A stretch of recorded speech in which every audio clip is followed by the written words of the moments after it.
অৰ্ধ উলংগ হৈ ছ'চিয়েল মিডিয়াত ভিডিঅ' বনালে বোলে ভিডিঅ' ভাইৰেল হয়। অৰ্ধ উলংগ হৈ ছ'চিয়েল মিডিয়াত বা সামাজিক মাধ্যমত ভিডিঅ' প্ৰস্তুত কৰিলে বোলে ভিডিঅ'বোৰ ভাইৰেল হয়।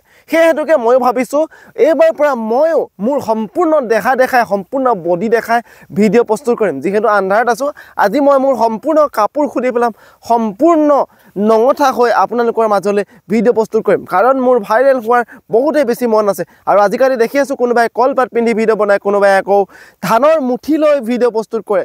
আপোনালোকে ৰ'ব কথাখিনি অকণমান শুনি লওক। কথাখিনি শুনি পিনি আপোনালোকৰ মন্তব্য দিব।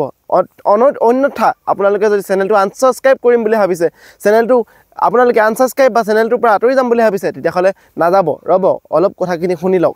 নমস্কাৰ, মই পংকজ প্ৰীতম আৰু আপুনি চাবলৈ আৰম্ভ কৰিছে the blind family blog. The blind family ব্লগৰ নতুন এটা ভিডিঅ'লৈ আপোনালোক সকলোকে স্বাগতম। এয়া ব্লগ নহয়, এয়া মাত্ৰ মোৰ মনৰ কথা, মনৰ অনুভৱখিনি আপোনালোকৰ আগত শ্বেয়াৰ কৰিবলৈ আহিছোঁ। শুনক, অৰ্ধ উলংগ হৈ ভিডিঅ' বনালে বোলে ভিডিঅ' ভাইৰেল হয়। ছ'চিয়েল মিডিয়াত ভাইৰেল হ'বলৈ হ'লে অৰ্ধ উলংগ হ'ব লাগিব, আপোনাৰ শৰীৰৰ বস্ত্ৰ খুলি পেলাব লাগিব, আপোনাৰ শৰীৰৰ কাপোৰ খুলি পেলাব লাগিব।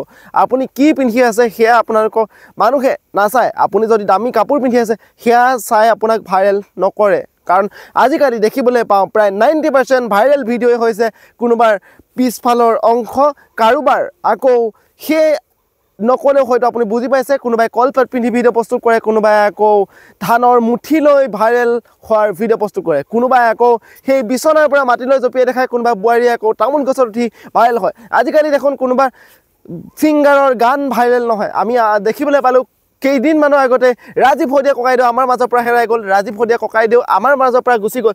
সকলোৱে কৈছে যে তেখেতক চিনি নাপাওঁ।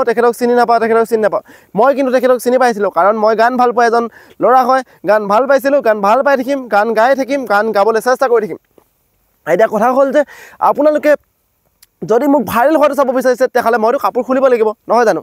কিন্তু মই এনেকুৱা এটা ল'ৰা যিটোৱে নেকি কেতিয়াও এই ধৰণৰ কামবিলাক কৰিব নোৱাৰোঁ। কাৰণ মোৰ শৰীৰ দেখাবৰ কাৰণে মোৰ লাজ লাগে।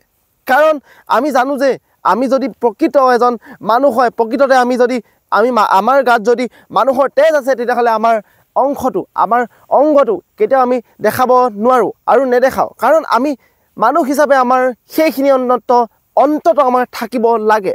কাৰণ আমি আপোনাৰ বডিটো বা মোৰ বডিটো কিয় দেখাব লাগে? মোৰ বডি নেদেখুৱাকৈ মই ভাইৰেল কেনেকৈ হ'ম? সেয়াৰ চেষ্টা মই কৰিব লাগিব, নহয় জানো?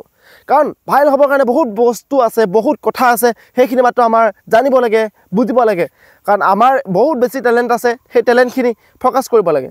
আজি মোৰ টেলেণ্ট আছে বুলি মই ক'ব বিচৰা নাই, মোৰ প্ৰতিভা আছে বুলি মই ক'ব বিচৰা নাই। কিন্তু মোৰ মাজত থকা মই যিখিনি কৰি ভাল পাওঁ, সেইখিনিৰ জৰিয়তে যদি মই ভাইৰেল হ'ব পাৰোঁ, সেইটো মোৰ কাৰণে ডাঙৰ কথা। কাৰণ মই মোৰ বস্ত্ৰ খুলি বা মই মোৰ কাপোৰ খুলি কিয় মই ভাইৰেল হ'ব লাগে? ভাইৰেল হোৱা সেয়াই ভাইৰেল হৈছে। সেয়া এটা ভাইৰেল আচলতে ভিডিঅ'টো মাত্ৰ অলপমান ভিউজ আহিব পাৰে, মানুহে চাব পাৰে, কিন্তু সেয়া আপোনালোকে আদৰি ল'ব বুলি কেতিয়াও নাভাবিব। আৰু এটা কথা সঁচা যে আজিকালি দেখিবলৈ পোৱা যায় যে কমেণ্টছ কৰে, এইটো ভিডিঅ' বেয়া লাগিছে, ইয়াক নাচাব, ইয়াক ব্লক কৰক, ইয়াক আনফল' কৰক, আমুক তামুক, ইয়াক বেয়া ভাষাৰে বা শ্লেং ৱৰ্ড ব্যৱহাৰ কৰি গালি দিয়া আমি প্ৰায় দেখিবলৈ পাওঁ। আমি বাৰু দেখিবলৈ পাওঁ নহয়, প্ৰায় পায়ে থাকোঁ। আৰু এয়া হৈছে আমাৰ সকলোৰে এটা নিয়ম হৈ পৰিছে যে আমি মন গ'লে আমাক কাৰোবাক গালি পাৰিব পাৰিম। আৰু গালি পাৰিবৰ কাৰণেই যে তেনেকুৱা ধৰণৰ ভিডিঅ'সমূহ চাব লাগিব। কাৰণ তেনেকুৱা ধৰণৰ ভিডিঅ' পালেহে কাৰোবাক গালি পাৰিব পাৰিম, নহয় জানো? মানে আপোনালোকে যিহেতু কয় থুকন বুলি কয়, যে থুকনটো দিবই লাগিব, তেনেকৈ কয়, মানে কাৰোবাকটো থকা সৰকা কৰিবই লাগিব। সেইটো কথাৰ কাৰণে আপোনালোকে সেনেকুৱা ধৰণৰ ভিডিঅ' চায়। আৰু সেইসকলৰ ভিউৱাৰ্ছৰ বা সেইসকল ভিডিঅ' ক্ৰিয়েটৰ তেখেতলোকৰ ইমানেই বেছি ভিউজ আহে, কাৰণ তেখেতলোকে যে নগ্ন দেখাটো দেখালে ভাইৰেল হ'বই। আৰু একাংশ নিউজ মিডিয়াও বৰ্তমান সময়ত সেই কাৰোবাৰ নগ্ন দেখাই ওলোৱা ভিডিঅ'হে লৈ পিনি প্ৰস্তুত কৰে। কিয়? আপোনালোকৰ যিখিনি মান মৰ্যাদা কিয় হেৰুৱাই পেলাইছে? আপোনালোকে কিয় নিজক পাহৰি গৈছে? মই আমুক হয়, আমাৰ পূৰ্ব প্ৰজন্মৰ পৰা আমি এনেকৈ থাকিম। কিয়? আদিম যুগৰ মানুহ নেকি আপোনালোকে? আদিম যুগৰ মানুহটো নহয় ন? এই ধৰণৰ ভিডিঅ' কণ্টেণ্ট প্ৰস্তুত নকৰিব প্লিজ। সকলোকে কৈছোঁ, শিক্ষাগত অৰ্হতা থকা ব্যক্তিও যেন শিক্ষা নাইকিয়া মানুহৰ দৰে হৈ পৰিছে। গঠনমূলক ভিডিঅ' প্ৰস্তুত কৰক।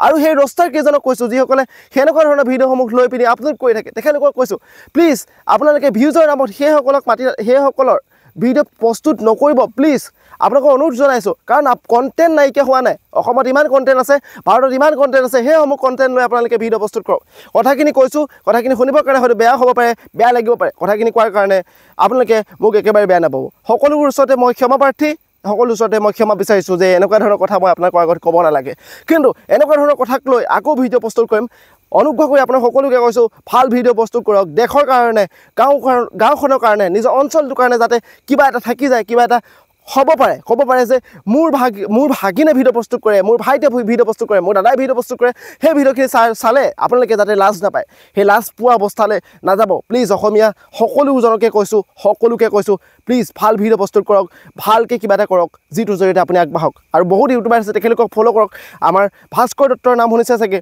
তেখেতৰ ভিডিঅ' চাওক তেখেতৰ পৰা শিকিব পাৰিব ডিম্পু বৰুৱাৰ দ্বাৰা পৰা শিকিব পাৰিব এনেকৈ বহুতজন ইউটিউবাৰ আছে তেখেতলোকৰ পৰা শিকক সময় গগৈৰ পৰা শিকক সেইসকল ইউটিউবৰ পৰা শিকক মিষ্টাৰ বিটুৰ পৰা শিকক আৰু বহুত আছে কমেডি ভিডিঅ' প্ৰস্তুত কৰক হাঁহি উঠক কিন্তু হাঁহিৰ নামত আপোনাৰ নগ্ন দেখুৱাটো কোনো প্ৰয়োজন নাই কথাখিনি কিমান যুক্তিসংগত কিমানবোৰ যুক্তিপূৰ্ণ আপোনালোকে কমেণ্ট কৰি জনাব ধন্যবাদ জয় অসম জয় হিন্দ আকৌ আহিম নতুন ভিডিঅ' সৈতে